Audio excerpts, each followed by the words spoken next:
For 6 years, she had raised her child alone. She had hidden from the world the truth about his father. But tonight, in the middle of a crowded wedding, where camera flashes lit up the air like lightning, every secret was torn apart. Her 5-year-old son slipped from her arms and dashed toward a man sitting silently in a wheelchair at the edge of the reception. And then he cried out, voice clear, innocent, unshaken, "Daddy!" The world froze. Laughter and chatter collapsed into silence. Hundreds of eyes turned at once. The man slowly looked back. That face. Those eyes. It was him. The ex-husband she had believed was gone from her life forever. Under the blinding lights, he stared at her, his voice rough, trembling. "Is this my son?" Her heart stopped. One question. One moment. And everything she had built over 6 long years crumbled to the ground. Have you ever felt that way? Stay with us to see how she faces her past and how the future of this child will change forever. Harlow's breath caught in her throat. The crowd seemed to freeze around her. Forks suspended halfway to mouths, whispers cut short. Every gaze turned toward her little boy and the man in the chair. The wheelchair shifted. Slowly, deliberately, the man turned. And in that instant, Harlow's worst fear solidified into reality. Thorne Everett, her ex-husband. The man who had once loved her, fought with her, walked away from her. The man who had never known he had a son. His green eyes widened, a flash of disbelief followed by something deeper. He looked at the boy. Copper curls gleaming in the sun, a mischievous tilt of the chin. And then back at Harlow. Recognition slammed into him like a physical blow. His own eyes stared back at him from a smaller, innocent face. The same shape, the same spark, only unguarded. The child who called him Daddy. For 6 years, Harlow had lived with the secret. But one look was enough. There could be no denial, no pretending. In the silence, the world seemed to tilt, as though fate itself had been waiting for this single, shattering moment. Hours earlier, everything had felt almost ordinary. In the quiet of the hotel room, Harlow stood before the mirror. Her hands smoothed the folds of a deep blue dress, the silk catching light in restless ripples. She whispered to herself, a fragile mantra, "You can do this. Just one wedding. Then go home." Behind her, laughter erupted. The bathroom door opened with a clumsy push and out bounded Harlow. 5 years old, drowning in a miniature tuxedo, his bow tie crooked, his shoes on the wrong feet. Pride beamed across his face. "Mommy, look! I'm handsome!" The sight made her chest ache. She knelt, fixing the bow tie with steady fingers, switching his shoes while he giggled. She pressed a kiss to his forehead, breathing in the faint scent of soap and innocence. "More handsome than the groom," she teased. His hazel eyes, so much like Thorne's, lit up. "Really? Really?" she whispered. For a moment, it was easy to pretend this was enough. Just the two of them, a tiny family, untouched by the past. But the dress still clung tight, reminding her that tonight she would face relatives, questions, memories, a world she had carefully avoided for years. The knock came sharp, then the door burst open without waiting. Zara filled the room in a rush of color, laughter, and perfume. Her emerald dress shimmered against her dark skin, cropped curls bouncing as she moved. "Well, look at you two," she declared, spinning Harlow in a playful circle. "Heartbreaker already. And Harlow, stunning. That blue was made for you." Harlow smiled faintly, tugging at the hem of her dress. "It feels too much." "Too much is what weddings are for," Zara shot back. Her tone softened. "Besides, you've been hiding long enough." Harlow stiffened. "I haven't been hiding.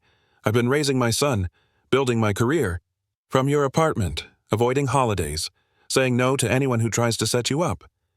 Zara ticked the points off on her fingers, then lowered her voice. "It's been 5 years, H. You deserve more than survival." Her words hung heavy, brushing against the secret Harlow carried like a bruise. Harlow, oblivious, studied his reflection in the mirror, practicing solemn little bows. "See, Mommy? I look like a prince." Harlow's throat tightened. A prince without a father. A boy who only knew bedtime stories about a man he could never meet. Later, as Zara adjusted her earrings, Harlow drifted inward, pulled into memories she had tried to bury. Thorne's voice echoed in her mind. The day he told her about the assignment overseas. Dangerous, unstable, but important, he had insisted. The kind of work that could change lives, protect forests, rebuild communities. And she had begged him not to go. Pregnant, though she hadn't yet known. Frightened, though she tried to sound strong. "Choose us," she had whispered. But he hadn't. He had chosen the mission, chosen the cause, chosen a world that didn't include her. When the papers came through, finalizing their divorce, she told herself the story she still repeated. He didn't want us. He walked away. Later, with a baby in her arms and bills stacked on the counter, that story hardened into armor. She convinced herself it was protection, not punishment, that she was right to shut the door, to let silence stand between them. He doesn't deserve to know, she told her reflection now, whispering the words like a shield. But deep inside, the echo of doubt lingered. What if she had been wrong? The ceremony began with a swell of strings. Crystal glasses clinked. Laughter rippled across the decorated hall, gold light catching on chandeliers and mirrored walls. To everyone else it was joy, sparkle, abundance.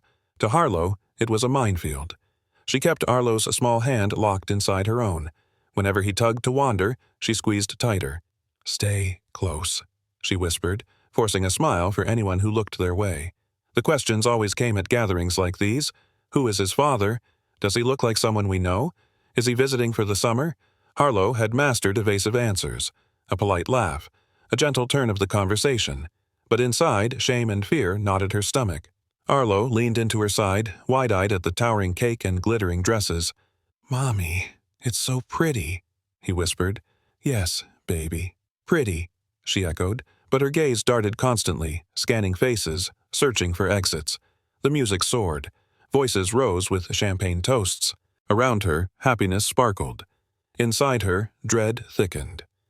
Harlow smiled for the crowd, but her grip on her son betrayed her truth. Tonight felt different. Tonight, the secret she had carried might not stay buried. Harlow drifted toward a table of hors d'oeuvres, balancing a plate Arlo had piled with strawberries. The chatter buzzed around her, fragments of gossip and laughter spilling into the air. And then, a name. Thorne Everett. Her body stilled. Two women leaned close at the next table, voices low but urgent. "Such a shame, isn't it? After the accident, the surgery, and now the wheelchair. To lose so much, so fast." The man was unstoppable, climbing mountains, saving forests, winning awards. Now, a shadow. Harlow's heart slammed against her ribs. She gripped the plate until a berry slipped and rolled across the floor. She told herself she had misheard. There must be another Thorne. It couldn't be him. Not here, not tonight. But the whispers swirled again. He came back for the wedding. Can you imagine? To sit there, watching life move on without him? Her vision blurred. The crowd pressed tighter.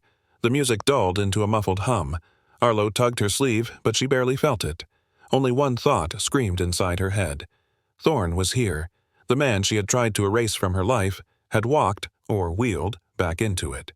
The name alone unraveled her composure. Images surged unbidden, fierce and sharp.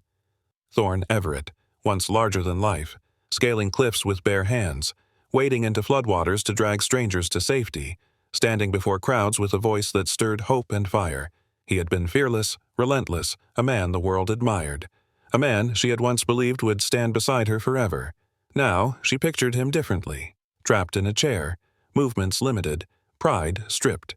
The very body that carried him into storms and battles, broken. A tremor passed through her chest. Anger had fueled her for years, but this new image pierced deeper. She imagined his hands, once strong, now clutching wheels instead of ropes. She imagined him watching others live the life he had lost. And beneath the anger, compassion whispered, a life cut down, dreams buried in rubble. Arlo nudged closer, licking strawberry juice from his fingers. "Mommy, are you okay?" Harlow blinked hard, forcing a smile. "Yes, baby. Eat your fruit." But inside, her heart beat with a rhythm she couldn't ignore. Pity and rage, resentment and grief. If Thorne was truly here, tonight would not end without scars reopening. Great. I'll continue seamlessly from Part 8 and expand Part 9. Part 11, each 200 words, keeping suspense rising and the narration simple, steady, and emotional. The children's laughter rang like bells across the lawn. Arlo's eyes followed the sound, his body restless, his little hands tugging at Harlow's arm. "Mommy, can I play? Please? Just for a little while." Harlow's chest tightened.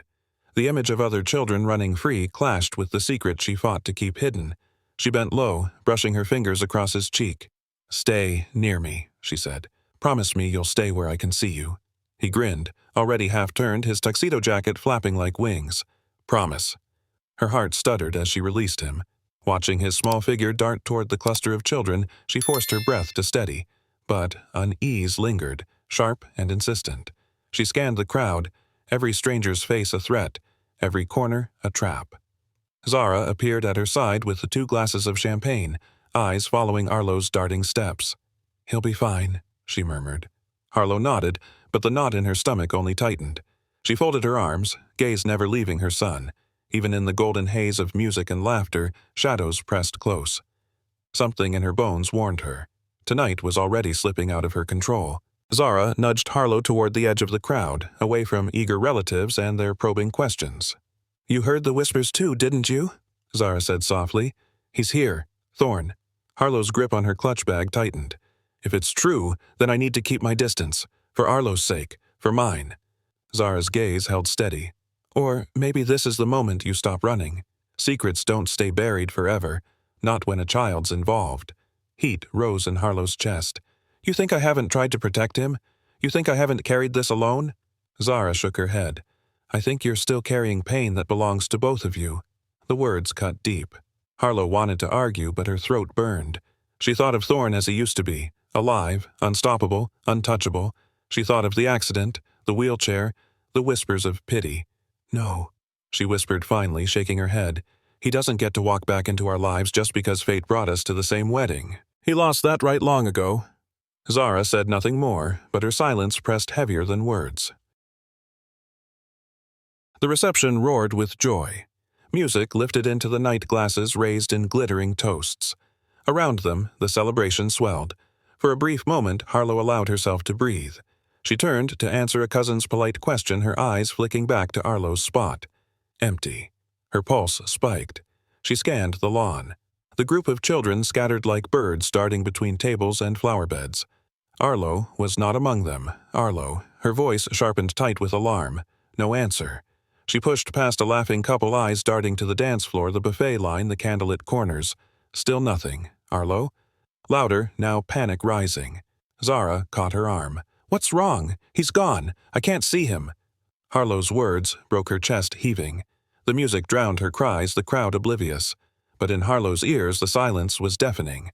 Her eyes swept wildly across the hall past strangers and family alike. And then a flicker of movement, a small figure slipping away through the crowd heading toward the far side of the garden. Her heart leapt into her throat. "Arlo," she screamed, but the boy didn't turn. Harlow's eyes locked on the small figure weaving through the crowd. Arlo's tuxedo jacket flared as he slipped between tables, laughter spilling around him, though she could no longer hear it. Her pulse thundered, drowning out music and chatter. Beyond the dance floor at the far edge of the garden, a man sat alone in a wheelchair. His back faced the celebration shoulders, squared posture, still regal even in stillness. Something about the shape of him, the line of his neck, sent shockwaves through Harlow's body. "No, no, no," she whispered, pushing past startled guests. Plates clattered as she brushed by, apologies lost on her tongue. Arlo slowed as he neared the man, tiny footsteps deliberate now. The boy tilted his head, studying the stranger like he had spotted a familiar star in the night sky. Harlow's heart pounded so loud she thought the world could hear it. Every instinct screamed to stop her son, to pull him back. Yet her legs felt heavy as though she ran through water. The man's head began to turn slow and inevitable. Harlow reached out, breath ragged. But the moment was already slipping from her grasp. The garden erupted into silence. Daddy Arlo's voice, clear and bright, rang through the night like a bell. Laughter froze midair. Conversations, halted forks, hovered. Every head turned toward the sound. The man completed his turn, the wheelchair pivoting with a quiet creak. His face came into view under the canopy of lights, and Harlow's world split open. Thorn Everett. Time fractured. The music stopped for her, though she knew it still played. All she could hear was the echo of her son's word, that single innocent syllable that carried 6 years of secrecy. Thorn's eyes widened to confusion, battling disbelief. He looked at Arlo as though struck by lightning. His mouth opened, but no sound came. The boy, oblivious to the weight of his cry, grinned proudly and took another step forward. Gasps rippled through the guests. Harlow's chest constricted. She wanted to vanish to shield her son, but it was too late. The truth stood exposed under the glow of wedding lanterns. Her knees trembled. Her vision blurred. And still, Arlo beamed at the man in the chair, certain that he had finally found the father of his bedtime stories. Thorne's gaze locked with Harlow's across the stunned silence. Years collapsed in an instant passion betrayal, long nights of loneliness. 6 years of anger and grief came crashing back. His voice cracked rough with disbelief. Is he my son? The question hung heavy, pressing against Harlow's chest. The weight of every lie she had spoken, every bedtime story she had spun, bore down with crushing force. She opened her mouth, but no words came. Her throat burned. Her body screamed to deny, to protect. But the truth lived in the boy's face, in the same green eyes staring back at Thorne. Gasps and murmurs spread like wildfire through the crowd. Guests leaned forward, hungry for scandal. Arlo looked between them, puzzled by the tension, his small brow furrowing. "Mommy," he asked softly. Harlow's hands shook. She wanted to pull him close, shield him from the storm. But Thorne's eyes pinned her, desperate, broken, searching for an answer she had hidden for too long. Tears pricked her vision. She swallowed hard, but the silence was already its own confession. Before the whispers could swell into a roar, Zara swept in. With practiced ease, she knelt, wrapping an arm around Arlo. "Come on, sweet boy," she whispered brightly. "I heard there's chocolate cake with your name on it." Arlo's attention shifted instantly, eyes wide at the promise. He glanced once at Harlow, uncertain, then allowed Zara to guide him away toward the buffet tables. Harlow's knees nearly gave way. Relief mixed with dread. Alone now, she faced the man she had avoided for 6 long years. Thorne didn't move. His hands rested rigid on the wheels of his chair, knuckles white. His gaze never left her face. "Come with me," he said hoarsely. The words cut through her panic. He gestured toward a quiet side corridor away from the music and the crowd. For a moment she hesitated, fear rooting her in place.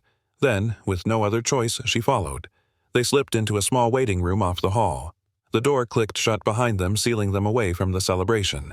The silence pressed in, thick and suffocating. At last, there was no one else to distract them. Only Harlow Thorne and the truth she could no longer hide. The quiet room pulsed with tension. The faint hum of music from the reception was muffled, distant, as though it belonged to another world. Thorne's jaw clenched, his voice cutting sharp. "Why did you hide him? Why didn't you tell me I had a son?" The words struck like blows.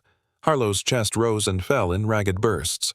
She tried to steady herself, but the dam inside broke. Tears spilled as she pressed a trembling hand to her mouth. "I tried, Thorne. I wrote letters. I sent emails. I called every number I had. Nothing. No reply.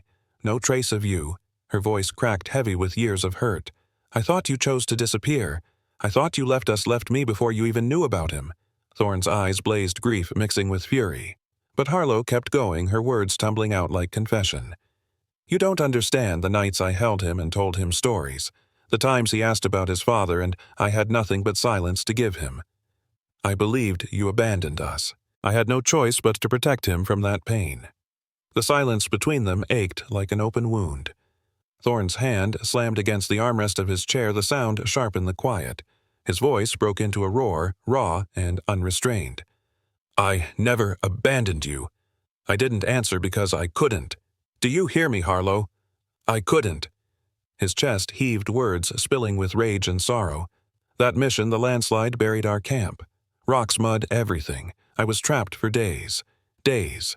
When they pulled me out, half my body was crushed. I lost both legs. My life, my strength, everything. I was gone in a moment." His voice cracked, dropping into a hoarse whisper.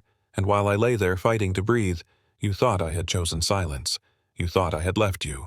Harlow's heart hammered against her ribs. She stared at him, vision blurred through tears. "I reached for you," Thorne rasped. "Every day I wanted to. But I was broken, rebuilding a body I barely recognized. Fighting through hospitals, through pity, through pain. You think I stayed away? I couldn't even stand." His fists clenched white against the wheels. "And all the while, you raised our son thinking I had chosen to vanish." The words crashed over her, leaving Harlow hollow. Her knees weakened until she sank onto a chair opposite him. The room blurred around the edges, the truth slicing through years of anger. She had built her world on the story of his abandonment. It was the shield she carried, the reason she never spoke his name aloud. But now, piece by piece, that shield shattered. Her breath trembled. "All this time? I hated you. I told myself you didn't care, that you chose a mission over me, over us." Thorne's gaze burned, but beneath the fury, sorrow pooled deep. Harlow pressed her palms to her eyes, her voice breaking. I raised him in bitterness. Every question he asked about you I answered with silence. I thought I was protecting him from rejection. But all I gave him was a lie. The weight of her mistake bore down like lead. She had stolen from Thorne 6 years of a child's life. She had stolen from her son the father he had longed for. Shame wrapped cold around her ribs. She lifted her eyes to Thorne's voice, small, almost pleading. "What have I done?" The door creaked, breaking the heavy silence. Zara guided Arlo back into the lounge, his face sticky with chocolate, his small hands still clutching a napkin. "Mommy," he said brightly before his eyes landed on Thorne. Without hesitation, he crossed the room and climbed onto the arm of Thorne's wheelchair, curiosity shining. "Why are you sitting in that chair with wheels? Did you get hurt?" Harlow's throat tightened, shame burning her. But Thorne's voice was steady, gentle. "Yes, buddy. A long time ago I had an accident. My legs don't work the way they used to, so I use this chair to move around." Arlo tilted his head, absorbing the words. "Does it hurt? Sometimes." Thorne admitted softly, "But not as much as it did before." "I've learned to do things differently now." Arlo frowned thoughtful. "Like my friend Maya. She broke her arm and had a cast. But then she got better.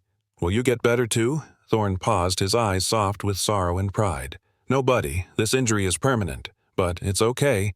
I can still do many things. I can still help people. I can still be here with you." Arlo's face brightened, the weight of Thorne's words sliding off with childlike resilience. "That's okay, Mommy. Shows me your videos all the time. The ones where you save forests. You're like a real hero." The little boy puffed his chest proudly as though Thorne's accomplishments were his own. "You plant trees. You help animals. You tell people to take care of the earth. Mommy says you're very brave."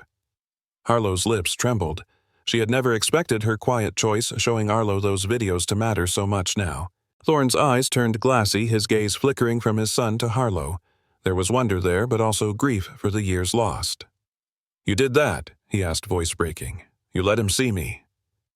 Harlow nodded, unable to speak. Arlo leaned closer to Thorne, eager.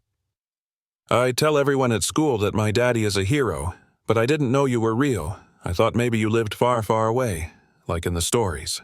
Thorne swallowed hard emotion, closing his throat. He looked at Harlow with silent gratitude, though pain still swirled underneath. For the first time, he saw the bridge she had built, fragile but still there. Arlo's joy softened into confusion, his small brow furrowed, eyes flicking between his mother and father. Then, with the bluntness only a child could wield, he asked, "If you're a hero, why didn't you come back for me?" The room fell silent. The question cut sharper than any accusation. Harlow's breath caught guilt pressing heavy on her chest. She wanted to shield both of them, to interrupt, but Thorne raised a hand. His face was tight with pain, but his voice was calm. "That's a good question," he said quietly. "The truth is, I didn't know you existed. I didn't know I had a son." Arlo blinked, confused. "Mommy knew. Why didn't she tell you?" Harlow's heart shattered at the innocence in his tone. She knelt beside him, tears brimming. "Sweetheart, sometimes adults make mistakes. I thought I was protecting you, but maybe I was wrong." Arlo's lip trembled. "So, it was a mistake?" Harlow nodded slowly. "Yes, it was my mistake, and I'm so sorry." The silence that followed was heavy but not empty. It was the silence of truth finally spoken. Thorne's hand trembled on the armrest, but his eyes never left his son. "Buddy," he said, voice thick, "if I had known about you, I would have crossed oceans, climbed mountains, crawled if I had to. Nothing would have stopped me from being with you." Arlo's eyes widened. "Really? Really?" Thorne swore. His tone carried the weight of a vow. "I didn't know you were waiting for me, but now that I do, I'll never let you wonder again." Arlo smiled, through his confusion a spark of hope shining. He leaned against Thorne's chest, small arms wrapping around him. Harlow's breath faltered at the sight. For years she had carried the secret like a shield. Now it was gone, and all that remained was the raw truth. She lowered her head. "It's my fault," she whispered. "I let pain and pride blind me. I told myself you didn't deserve to know, but I was wrong. I stole these years from both of you." Thorne's jaw tightened, anger and grief still fresh, but his hand moved to rest lightly on Harlow's shoulder. "We can't change the past, but we can choose what comes next." Her tears fell freely. For the first time, forgiveness felt possible. For the first time, the three of them sat together, no more secrets, no more half-truths. The lounge was quiet except for the crackle of the fireplace, a fragile bubble in the middle of a noisy wedding. Arlo perched on the arm of Thorne's wheelchair, his little legs swinging. His face glowed with excitement. "Daddy, one day, can we go into the forest together, like the ones in your videos, with the really tall trees and monkeys and birds?" Thorne's breath caught. He blinked hard, forcing back the tears that threatened to fall. "Yes, buddy. One day we'll explore together. I'll show you every tree, every river, and you can be my partner, my little ranger." Arlo giggled, clapping his hands. "I'll bring my magnifying glass and a notebook so I can draw everything we see. Mommy can come too." At that, Thorne's gaze shifted to Harlow.